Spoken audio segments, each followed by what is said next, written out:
I was engaged when I was 18, and my fiancé went into the Air Force, too young, had to get his parents' permission, trained at Leuven and went to England and then to North Africa, and he was almost immediately killed, bombing over Benghazi. And that was in 1942. And, of course, I was devastated. I was working out of Gisborne then and went home. And I will never forget the phone ringing, because he was missing, believe kill. 4 days later, the phone rang. And my mother answered the phone.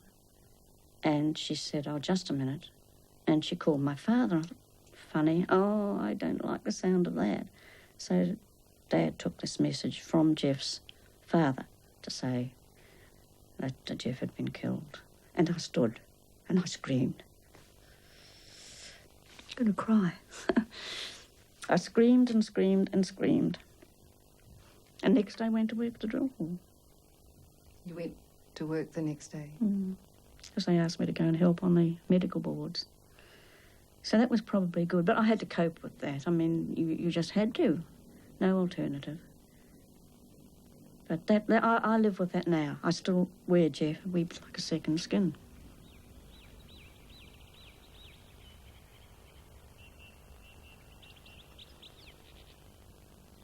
So with dark glasses and swollen eyes, I went down there and I was typing away on these medical boards for 3 days, and then one of the men put a piece of paper in front of me and said, you've got to sign this, you're in the army now.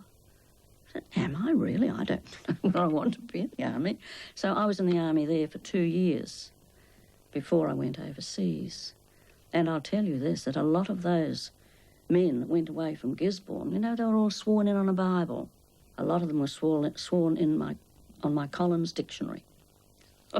Because the area officer could not find his Bible sometimes, and he used to rush through the door and say, give me a dictionary quickly. And he'd put his thumb along the little binding thing, you know, so it covered the word dictionary. And he said, I don't think it'll make any difference. But then when they decided to send clerical girls, I said, oh boy, yes, that'd be great, full of adventure.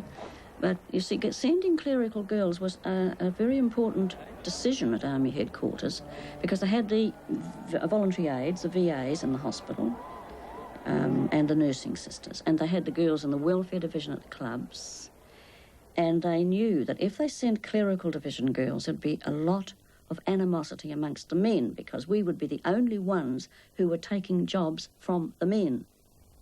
In New Zealand, the equivalent of the ATS is the Women's Army Auxiliary Corps. In the quartermaster's stores, women can do it and do it better. Others look after cars and act as drivers or dispatch runners. Some are doing domestic work. We want to release men from these duties and leave them free to fight. There was animosity for about a week, till the guys thought, oh, it's not bad having these girls around. But you see, we were taking their jobs because we were at administrative headquarters. And they just thought we were all over there for a jolly good time. And we worked extremely hard. They were dedicated to their work, and they did have a good time too. Plenty of parties. We were close to the fighting line at our headquarters. We were at one stage only 8 miles behind the front line.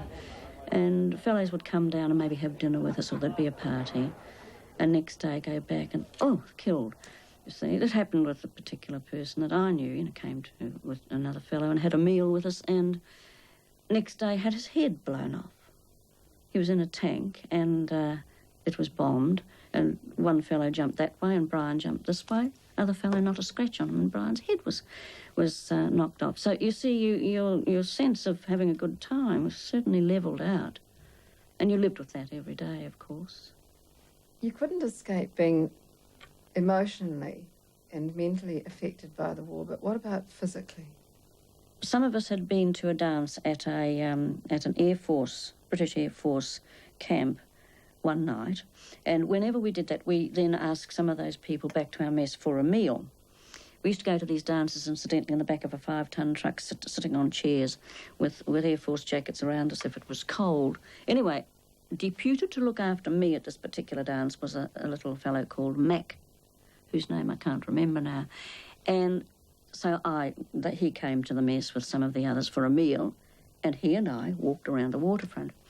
And the village was very tiny. We walked past the houses and a lot of flat rocks. We walked over the rocks just right by the water's edge, and we sat and we talked.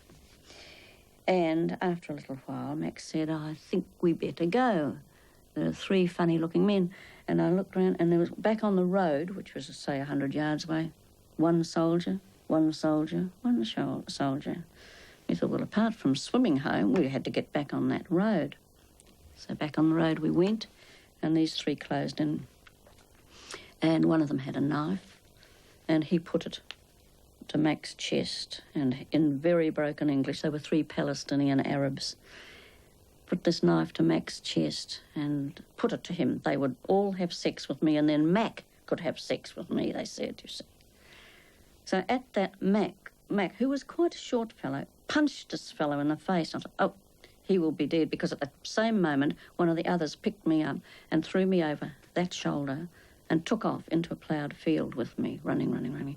And I yelled, help, English, help. And then the second one that was running put his hand over my mouth, and we ran on quite a long way, and I was thrown on the ground. I thought Mac was dead on the road.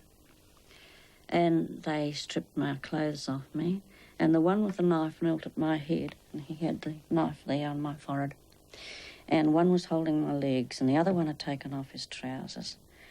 And here he was with this great big penis, and here was I wearing nothing but a sanitary towel, fortunately. The big, bulky sanitary towel that we all had. And I kicked. I wasn't frightened. This is amazing to me now in retrospect. I don't know how I got through that physically or mentally, because I was so angry, and I fought. I thought I was fighting for my life, and I think I was. I fought, I kicked, I wriggled, I squirmed, and it felt like hours, but in fact it was 20 minutes later, which is a long time to be in that situation, but 20 minutes later I saw a row of torchlights come over a stone wall, and I called out, here! And at that, the 3 Palestinian Arabs got up and ran away. Then one came back, and I thought he might have dropped his knife, and I held onto his ankle. And I thought I couldn't hold on much longer. My hand's pretty small. He got away, and the soldiers came over, and then they went with torches after those people. And Mac arrived by my side, and he said, I'll go with them. And I said, no, please don't. And I was standing up, and I didn't care if he was the entire Royal Air Force. There was I wearing a sanitary towel. And I groped around on the ground and found my clothes, and I got dressed.